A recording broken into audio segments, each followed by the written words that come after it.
Les fausses personnes et toi.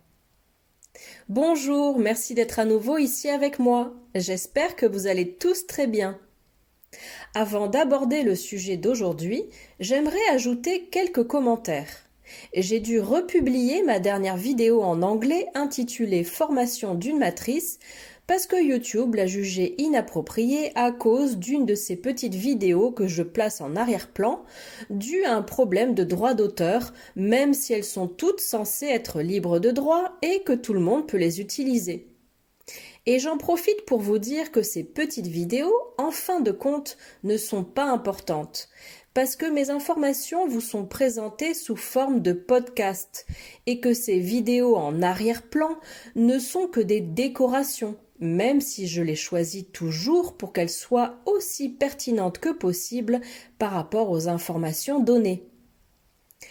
À chaque fois que ça m'est possible, je mets des petites vidéos ou des images qui sont vraiment importantes par rapport au sujet traité.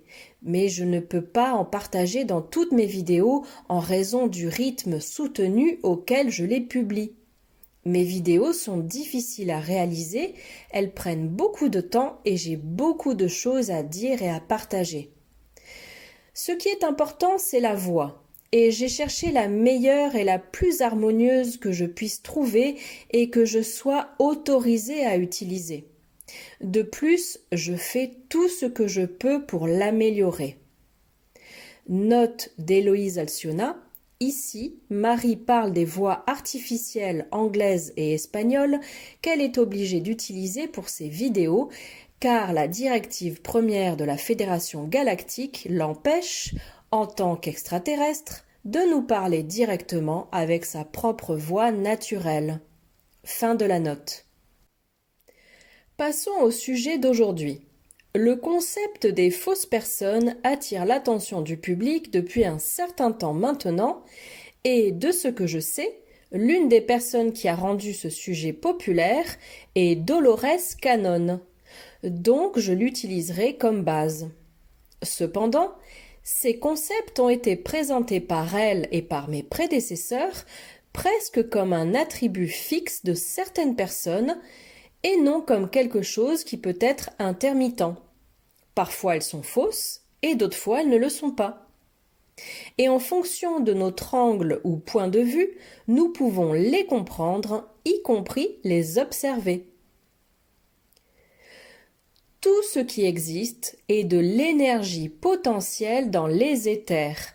Énergie potentielle et éther étant la même chose. Et c'est à travers le prisme de la conscience que cette énergie prend une forme définie, mais qui ne sera valable que depuis le point de vue et à travers les interprétations de cette conscience, à travers ses valeurs, ses accords de perception et ses pensées.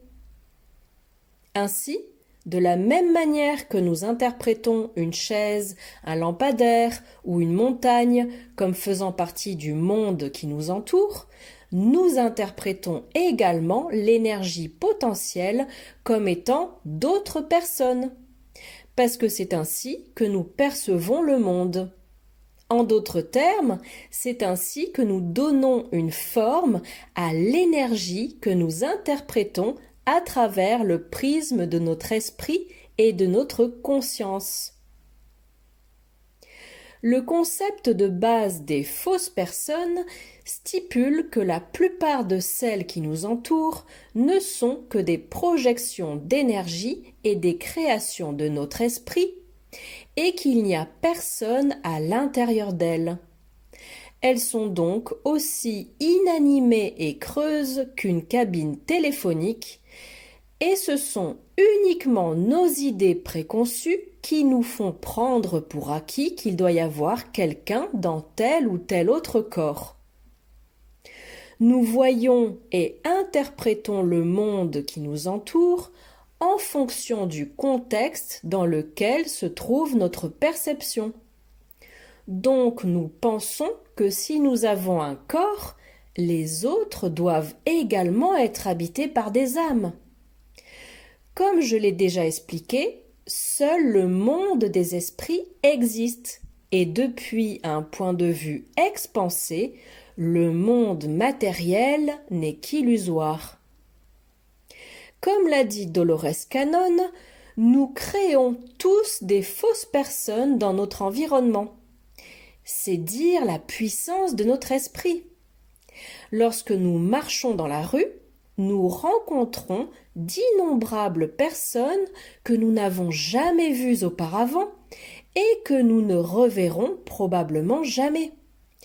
Il n'y a que nous qui leur donnons des attributs, car nous ne savons tout simplement pas qui elles sont et nous pensons qu'elles ont forcément une vie, sans imaginer une seconde qu'il est possible qu'elles disparaissent littéralement à l'angle de la rue une fois qu'elles seront hors de notre vue. Nous pourrions dire que si je cours et que je les rattrape, je verrai qu'elles sont toujours là, donc elles doivent être des personnes réelles. Mais, comme le dit Dolores Cannon, c'est seulement nous qui les manifestons à nouveau, qui leur donnons des attributs importants et autres. Il en va de même pour les employés de magasins à qui nous pouvons même parler, mais sans jamais aller plus loin que par exemple l'achat du chewing-gum que nous voulions. Ce concept peut donner l'impression d'être un point de vue cruel et très égocentrique, voire narcissique, porté sur d'autres personnes. En effet, étant donné que chacun de nous est la source, donc que chacun de nous est seul à exister, et que le monde entier ou tout l'univers vient de nous, puisqu'il est seulement une projection directe de notre esprit, par conséquent, cette théorie directe sur les fausses personnes crée généralement beaucoup de résistance mentale. Note d'Héloïse Alcyona, parce que nous pouvons avoir l'impression qu'en adhérant à ce concept, nous nous octroyons presque un pouvoir de vie ou de mort sur les gens, et que nous condamnons cruellement ces personnes sans âme à être exclues de la source du grand tout, alors qu'en réalité, qu'elles aient une âme ou non, elles font également partie du grand tout, puisqu'en dehors de la source, il n'y a rien. Fin de la note. Nous pouvons tous avoir tendance à résister à cette théorie parce que, dans notre expérience directe, nous pouvons clairement penser que de véritables âmes habitent ces corps. Mais depuis un point de vue objectif, avec ce que nous savons depuis une autre vision, une autre compréhension et une autre interprétation beaucoup plus ample, nous sommes tous une seule âme, nous sommes la source elle-même qui utilise le corps comme un prisme ou une loupe afin d'avoir une expérience limitée, étant donné que le grand tout inclut aussi ce qui est limité. Depuis notre point de vue incarné, le fait de savoir cela, que nous sommes tous une seule âme, la source, peut générer des sentiments de solitude. Mais en fin de compte, on peut aussi voir ça juste comme des idées et des concepts qui peuvent ou non refléter le monde réel qui nous entoure. Cela dépend de ce que nous choisissons de croire. Mais si on regarde les choses depuis un point de vue très pratique et par rapport à notre vie quotidienne, ce que le concept des fausses personnes signifie pour nous peut nous aider à surmonter tout ce qui affecte notre environnement. Il n'y a qu'un très petit groupe de personnes qui comptent vraiment pour nous dans notre vie. Les autres n'ont pas d'importance. Ou bien ce ne sont que des personnes que nous devons côtoyer tous les jours et que peut-être nous n'apprécions même pas. Mais remarquez tout le temps et l'énergie que vous passez à penser à ces autres personnes, à qui ils peuvent être, à ce qu'ils pourraient être en train de faire et à ce qu'ils pourraient être en train de penser de vous. Nous pouvons même construire notre estime de soi ou nous accorder de la valeur en fonction de ce que nous disent ces autres sans importance ou en fonction de la manière dont nous interprétons ce que eux disent à notre sujet. Cependant, n'oublie pas que les personnes qui nous entourent ne nous traiteront que comme nous nous traitons nous-mêmes et comme nous les conditionnons à nous traiter. Mais lorsqu'il s'agit de personnes qui nous sont totalement inconnues ou que nous connaissons à peine, se préoccuper de ce qu'elles pensent de nous ou de tout ce qui a trait à nous est une perte totale de temps et d'énergie émotionnelle. Je dois vous dire la dure vérité, mes amis. Ces personnes-là s'en fichent. Elles se fichent de tes souffrances et de tes difficultés, ainsi que de tes réussites. Et c'est d'ailleurs comme ça que tu peux distinguer tes vrais amis des faux. Les vrais amis seront toujours à tes côtés, peu importe comment tu te sens et ce que tu peux penser de toi-même. Et ils feront tout leur possible pour te réconforter et t'aider lorsque tu en auras besoin. Ils célébreront également avec toi tes plus grandes réussites, avec honnêteté et dans un amour sincère. Par ailleurs, peut-être que tu te demandes si tu es une personne fausse ou non. Ne t'inquiète jamais à ce sujet, car le fait même que tu te demandes si tu es une personne fausse signifie sans équivoque que tu es une vraie personne avec une âme. Et tu peux également te demander si tu es une personne non réelle pour quelqu'un d'autre. C'est toi qui élabores cette théorie dans ton esprit. Ce n'est pas cette autre personne à laquelle tu penses hypothétiquement. Cela vient de toi. Donc, si tu imagines ce que cette autre personne pense, tu deviens cette autre personne depuis le point de vue de qui est en train d'observer, c'est-à-dire toi. De ce fait, nous pourrions dire qu'il est injuste d'étiqueter quelqu'un comme étant une personne irréelle. Ce n'est pas nécessaire. Nous devons traiter tout le monde avec le même respect, comme s'ils étaient tous réels, parce que ça, c'est aussi un reflet de ce que nous sommes. Mais il y a aussi ceux qui nous traitent mal, et je te recommande vivement de te défendre si c'est nécessaire, si c'est justifié, et ne te sens pas mal à cause de ça. Mais si ceux qui t'ont offensé figurent parmi les personnes sans importance dans ta vie, calme ton esprit et ne leur accorde aucune attention ni d'importance inutile. Ne leur donne plus d'énergie et c'est ainsi qu'ils se dissiperont de nouveau dans l'éther. Le silence et l'indifférence sont des messages puissants pour toute personne qui pourrait être agressive envers toi. Tu dois imposer du respect à ces personnes. Ne demande pas le respect, ordonne-le. Tu n'as pas besoin d'être agressif.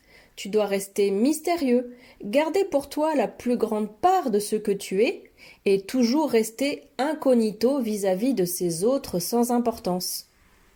Avant toute chose, sois respectueux envers toi-même et envers tes principes et les gens te traiteront de la même façon. Mais d'ailleurs, que sont exactement les personnes non réelles ? On dit que ce sont des projections de la matrice elle-même, qu'elles sont le résultat de la manifestation collective de cette matrice ou la manifestation de tout autre règne existentiel.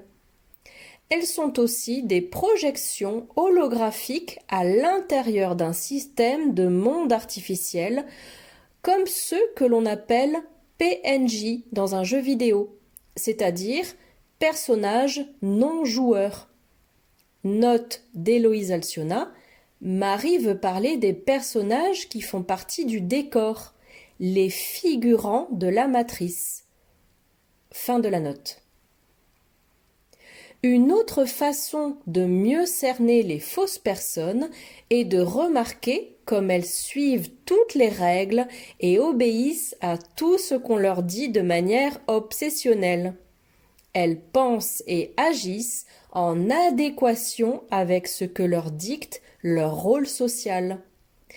Et lorsqu'elles sont confrontées à n'importe quel nouveau concept ou nouvelle idée, ou à des choses à faire qui sortent de leur programmation sociale, elles deviennent confuses, elles t'accusent de dire n'importe quoi et elles font tout leur possible pour retourner à leur routine stérile.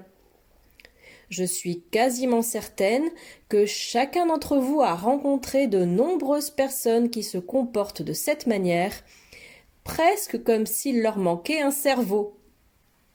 Mais ce qui compte vraiment, c'est le point de vue que nous apporte notre expérience de vie.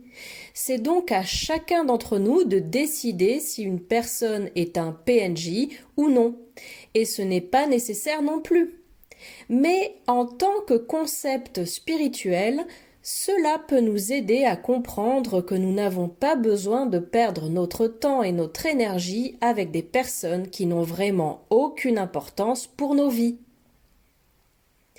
Merci d'avoir écouté ma vidéo. Prenez soin de vous et j'espère vous voir ici la prochaine fois. Avec beaucoup d'amour, votre amie Maryse Varro.